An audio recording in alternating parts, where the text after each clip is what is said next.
We're going to be in Daniel chapter 10. After the struggle of Daniel 9, 10 is going to be really easy because really 10 through 12 forms a literary unit. 10 prepares for the message of 11, and 12 is the epilogue to that message. So today the angel is just going to set the stage in chapter 10 for what's coming in the detailed and lengthy chapter 11.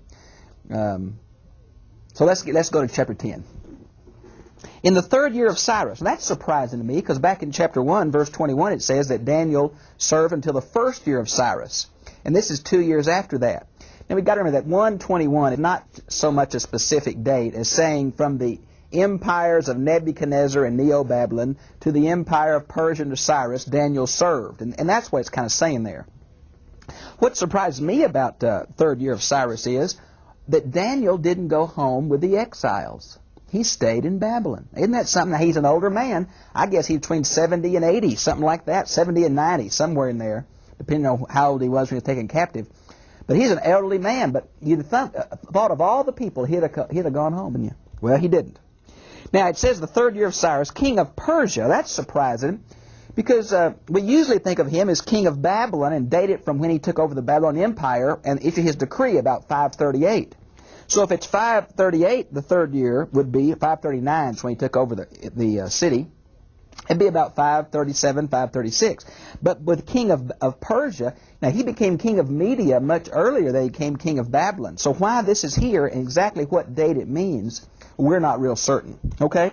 A message was revealed to Daniel who was named Belteshazzar, which means may blank, not included in the name, protect his life.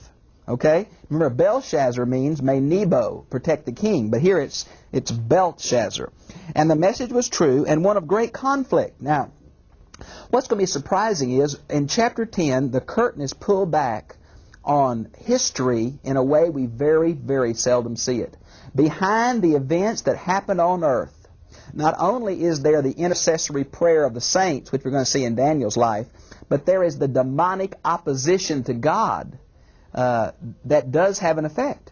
And that's what the straight struggle is going to be talked about. But he understood the message and he had understanding of the vision. Well, that's surprising because back in chapter 7, 15 and 28, and chapter 8, 27, he did not understand it. Now that's why a lot of us believe that verse 1 is really a summary of the entire chapter of 10. Because it's going to say he fasted 3 weeks in verse 2. Now some say he fasted before the vision came. But it seems to me when I read this that another vision came and Daniel did not understand it. It was a vision of conflict and struggle in the spiritual realm. And then Daniel wanted to know what it meant. So he began to fast and pray for God to give him understanding, which seems to be what it's talking about here. Let's see. In verse 3 and verse 4. So, I think he fasted 3 weeks to get the interpretation. And I think verse 1 is a summary, and then verse 2 begins the specific details. It seemed to fit that to me anyway. Now, in those days, I, Daniel, had been mourning. Now, the sense of mourning here is the ideal of fasting. Sometimes you fast for sin. Sometimes you fast for problems in your life, whatever. But Daniel had been fasting for 3 weeks. Now, this is not a complete fast. You'd die. So obviously it says he hadn't tasted any tasty food, meat, or wine. So apparently he's on a water and vegetable diet. Much like the diet that he started the book off with, remember? What that tells me is that Daniel didn't stay on that vegetable diet that's mentioned in chapter 1. He kind of liked that wine and food. He's 90 years old, somewhere between 90 and wherever he was when he was taken captive. He started eating the king's food and liked it. So he went on a fast and he got off that. Now, let's see. Okay. Verse 4. And on the 24th day, you know, that is an unusual thing. I don't know what's so significant about the 24th day. But in the book of Haggai and Zechariah, who deal with post-exilic times, the 24th day becomes a very important day. It's mentioned in Haggai 1:15, 2:10, 2:18, 2:20, and Zechariah 1:7. So we don't know what the significance was, but there obviously was some kind of religious significance to the 24th day. Now, this happens to be the first month. Now, what's surprising about that is Daniel fasted through Passover, which occurred on the 14th, connected with the 7 days of unleavened bread. And he fasted through the Feast of Tabernacles, which began on the 15th and went for a week. So he fasted right through both of these feast days.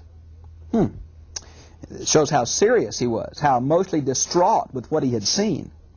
Then it says, I was on the bank of the great river, the Tigris. Now, used in the Old Testament, the term great river means the Euphrates. The fact that it's here, the Tigris, has been some amount of controversy among commentators. Now, the Tigris is the tributary that's north of the Euphrates, if you look on a map, and the city of Nineveh was located on the Tigris. Babylon is located on the Euphrates. Now, it seems to me that Daniel had been assigned some governmental assignment, some governmental task, and he was simply there in this area of the empire when the vision came. Either that or he was transported here by the vision. Now, which it is, I'm not sure. And I lifted my eyes and looked, and behold, there was a certain man dressed in linen, whose waist was girded with a belt of pure gold, the gold of... Now, I have Uphaz, and I'll come back to talk about that. Look in verse 6, what it says about him. Why, this is one fancy angel, I want to tell you. He is dressed marvelously. Matter of fact, the descriptions used of this man in verse 6 are used in the letters to the 7 churches in Revelation chapter 1, 2, and 3 to describe Jesus himself. Many have said it's the incarnate Christ then. No, because then in verse 13, an evil angel is going to hold this guy up for 21 days. And I don't think any evil angel could hold the Messiah for 3 weeks. So I just can't buy it's the Messiah. But let's look at this guy. He's dressed in linen. That's usually the white linen was the covering of the priest. And so we learn from Luke 24:4 that those angels were dressed in brightness. We learn from Acts 1:10 they were dressed in white. So apparently angels came dressed in white, bright linen. And that's the idea here. Now the belt or the girdle of gold. Now mine has the gold of Uphaz. Some have a different name. You might want to see Jeremiah 10:9 where this place name seems to be mentioned. But really it can mean fine gold, refined gold. And that's how it's used in 1 Kings 10:18. And that may be a better understanding of the Hebrew word. Now, his body was like beryl. I think the New International Version has chrysolite. But we don't know about these ancient jewels and colors. They change not only from country to country, but from period to period within the same country. So most folks think it's a gold or yellowish. The guy had a great suntan. That's the idea, if you let me put it that way. He had the appearance of lightning. Woo! His eyes were like flaming torches, used of Jesus, Revelation 1:14. His arms and feet were like polished bronze. The sound of his words like the sound of a tumult. Now, some say it's the sound of waters, or a sound of a crowd, or a sound of animals. It means roaring. It just really strange, powerful sound. And exactly what it is, we're not sure. Some have said, well, it must be Jesus. Some have said, no, it's Gabriel. Some said, no, it's another created angel. We don't know who it is. It's obviously a very high angel. Not an archangel, but a high angel. Now I, Daniel, alone saw the vision, while the men who were with me did not see the vision. Nevertheless, a great dread fell on them, and they ran away to hide themselves. Now, this is a lot like Acts 9:7 and Acts 22:9, where Paul describes his vision on the road to Damascus. The one with him saw the light, and they heard the sound but didn't understand the voice. Well, now, these guys apparently didn't see it, but they recognized that something in the spiritual realm was happening, and they become very afraid, and they ran out of the room, left Daniel by himself. Now, so I was left alone. I saw this great vision, yet no strength was left in me, for my natural color turned to a deadly pale, and I retained no strength. These visions wiped Daniel out. Look at chapter 7, verse 28. Look at chapter 8, verse 27. Yet we'll see Revelation 1:17. The same thing happened to John on the island of Patmos. These visions were so powerful that it almost took the human life of the one viewing them. Many times an angel had to touch the prophet Zechariah in his 8 visions, chapter 1 through 6, because he was overcome with these visions. And so is Daniel, just sick to his stomach, about to die, friends, from this. Now, and I heard the sound of his words, and as soon as I heard the sound of his words, I fell on my face in deep sleep. Now, what about this deep sleep? Well, sleep is often identify with some of these strong supernatural revelations. You might see Daniel 8:18. You might see Jeremiah 31:26 and Zechariah 4:1, where sleep is connected with these revelations. Then behold, a hand touched me and set me trembling on my hands and knees. Now, apparently in the Hebrew, it's the idea of touching and rising. So the angel touched him. Remember, the angels apparently impart strength. The angel helped Jesus in the Garden of Gethsemane. Angel helped Elijah in 1 Kings 19:5-7.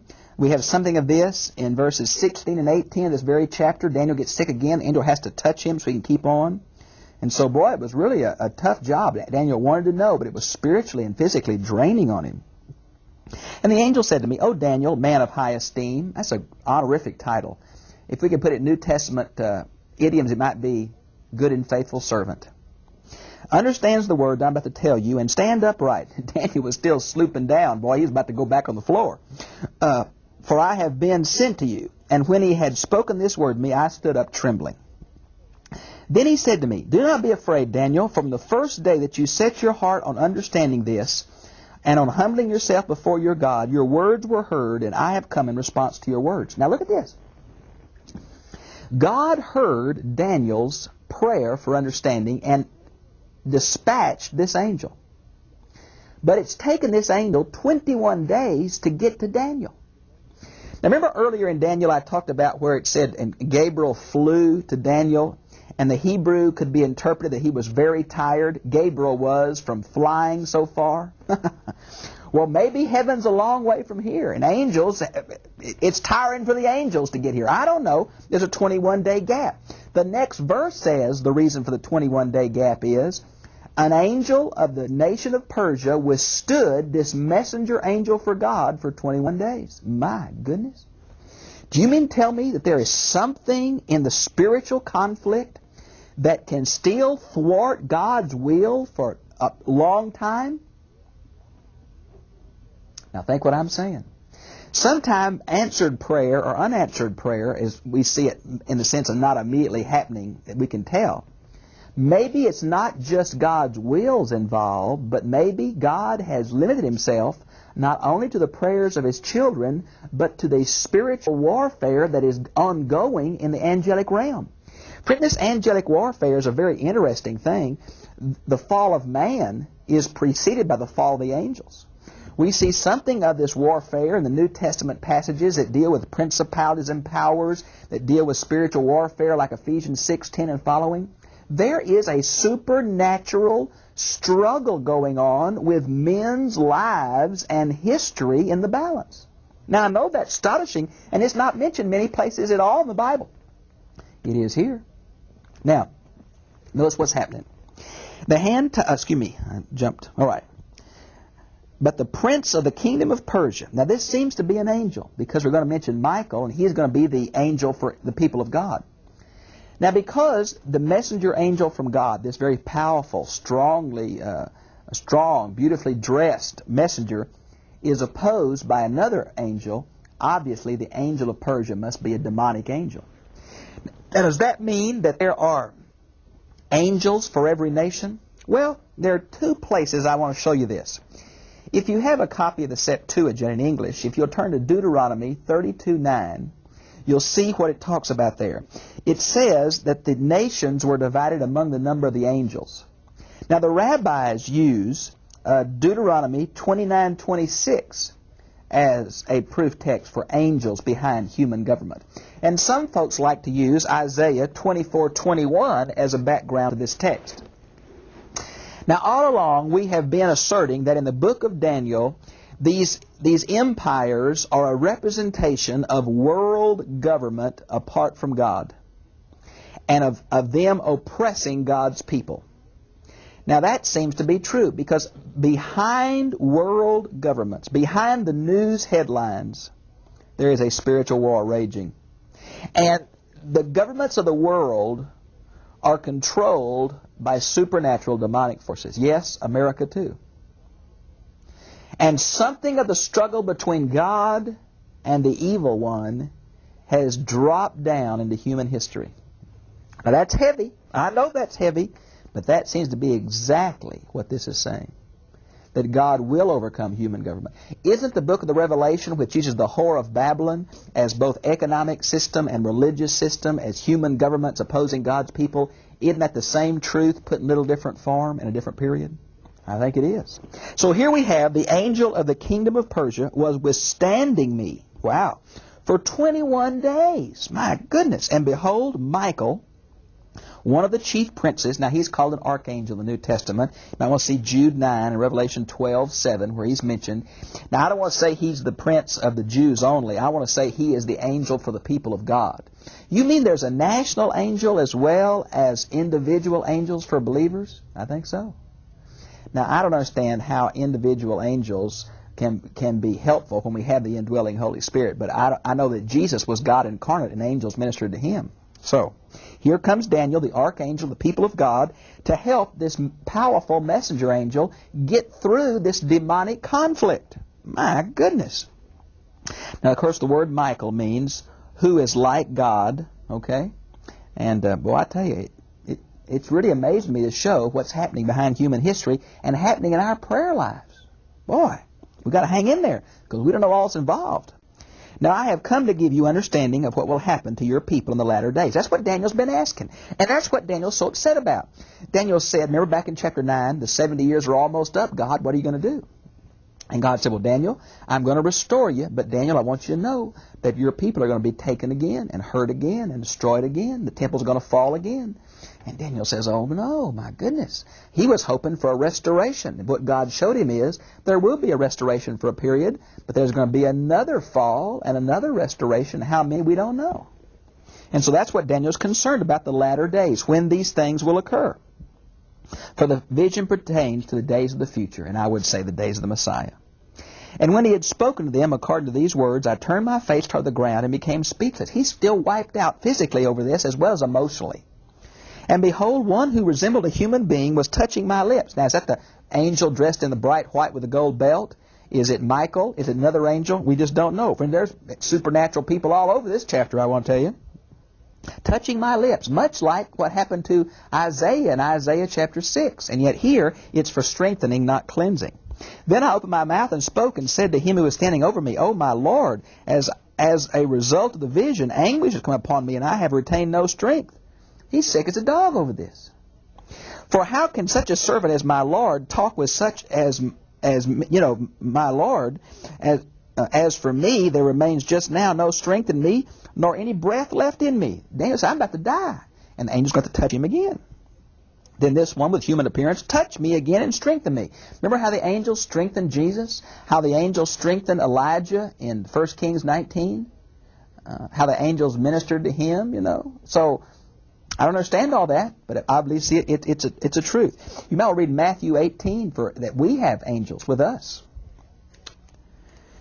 Then they said, O man of high esteem, do not be afraid. Peace be with you. Take courage and be courageous.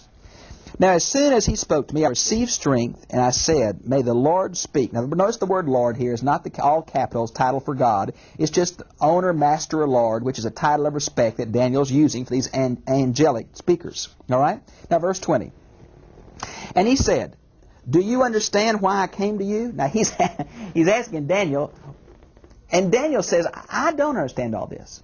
These angels quite often use questions as a way to bring man to say, no, help me. No, I don't understand. No, speak to me, okay? Then he said, Do you not understand why I came to you? But I shall now return to fight against the prince of Persia, so I'm going forth, and behold, the prince of Greece is about to come. This angel says, Look, Daniel, you got to get your strength back, fella, because I got to go back out to this fight. I can't stay with you long. God sent me to tell you this, but there's trouble out there, right here in Denver City, and I've got to go out there and fight again, so you got to get your strength so I can tell you what this means so I can get back out there.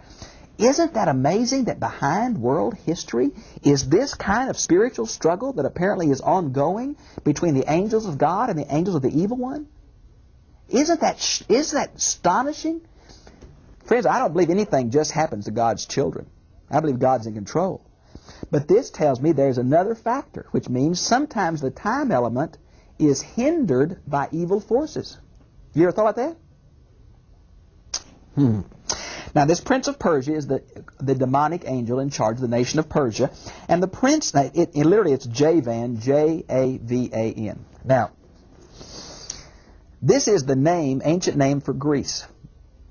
And chapter 11 is going to be detailed on the period of Greek history following Alexander the Great's death.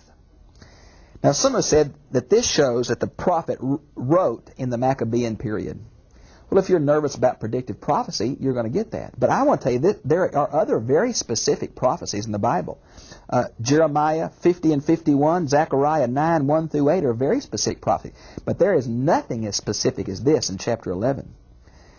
But I think the name Greece here shows that it's the next kingdom. Remember, we're in Daniel. We got these 4 kingdoms. The image of chapter 2. We've been interpreting different parts of that in 6, 7, 8, 9. So Greece is what's coming up. And he's apparently going to help the prince of Persia to try to thwart God's will in history. However, I will tell you what is inscribed in the writing of truth. Some have said this is God's decree of what's going to happen in history. Others have said it's the accurate record that God keeps. Psalms 139:16. I'm not sure. Now notice I'm using New American Standard. I want you to follow me. Notice in your Bible, see if it's there. In verse 21, after the word, the writing of truth, there is a parenthesis mark. And that parenthesis continues all the way through verse 1 of chapter 11. So really, verse 1 of chapter 11 should go with chapter 10. And let's look at it. Yet there is no one who stands firmly with me against these forces except Michael your prince. That's the angel who is dressed in white linen back from verse 5 and 6. He is withstanding these powers. Michael, the people of God's angel, is helping him. Now look on. And in the first year of Darius the Mede. Now who's Darius the Mede? Well, if you look back at chapter 5, verse 31, he is the guy that took the kingdom from Belshazzar that night Neo-Babylon fell. Now, there's been a big fight. Does that refer to Gobryas of Gudium, the governor, the general of Cyrus's army, who Cyrus made governor of Babylon? Is that another name for Cyrus? Because we found the word Darius can mean royal one. We're not sure. There's been a big hair pull. But notice it says, I arose to be an encouragement and a protection for him. Now, who does the I refer to and who does the him refer to? Well, it can't refer to Daniel, I don't think. It must refer to these 2 angels helping each other. And so whoever this other messenger angel is, he is inseparably linked with the ministry of Michael and vice versa. So they're helping each other. Now, what exactly that implies, I don't know. But that sets the stage for the very detailed chapter in 11. Now, I want to say to you, I've thought about this, and I can't understand all the ramifications. So let me give you some questions, and then say what I can understand. How does intercessory prayer affect not only God's will for our lives, but world history? Number 2, how do angels bring God's will or answers or promises to our lives? How are angels the intermediary of answered prayer? Is it possible for the demonic fallen angels to thwart God's will in the life of believers and apparently His people as a whole for a period of time? Now, all those seem to be yes. And if that's true, how does that relate to our prayer life? When we pray not only for what we need, but when we become intercessors for problems of the world. Friends, I want to tell you this. This chapter has pulled the curtain back and given us a rare glimpse behind history. There is more occurring than we can ever imagine. There is more on a invisible, angelic, spiritual level that's occurring in the history of the earth than we ever dreamed possible. And you know what that says to me? Bob, be persistent in prayer, friends. Something may be holding that up. It's just not God's will that's the problem. There may be active demonic forces trying to stop what you're praying for. And if we're praying in the will of God, as Daniel obviously was, there still may be a problem. So it says, hang in there in prayer and recognize there's more happening than the simplistic answers we usually give either on the level of history or on the level of theology. Wow. I wish I knew more about this. Our curiosity just gets all over us. I think we're going to be so surprised when we get to heaven and we see the way things really are. We're going to say, wow, I didn't understand that. For us, it's very important that we stay faithful to God and we stay active in His service, both with our prayer and with our lives. And friends, I think more is involved than we'll ever dream of. We have more power in the name of Christ than we ever could imagine. We need to use it in intercessory prayer for others because there really is a struggle. Not only of sin nature in us, but there is a struggle in the angelic realm. There has been a fight. There is a fight. There continues to be a fight. Hang in there, Christian. We may not understand it all, but something's happened. Look at the prologue to Job. Isn't that the whole setting of the problems that Job faced was something that was occurring on the angelic level between God and this angel? Well, think about it. This little book that I mentioned before called Old Testament Theology by A.B. Davidson will be a real good book to follow up on some of this theology, especially about Satan and the fallen angels and that kind of thing. I've really enjoyed being with you. I'll see you again, same time, same place next week. God bless you. Keep praying.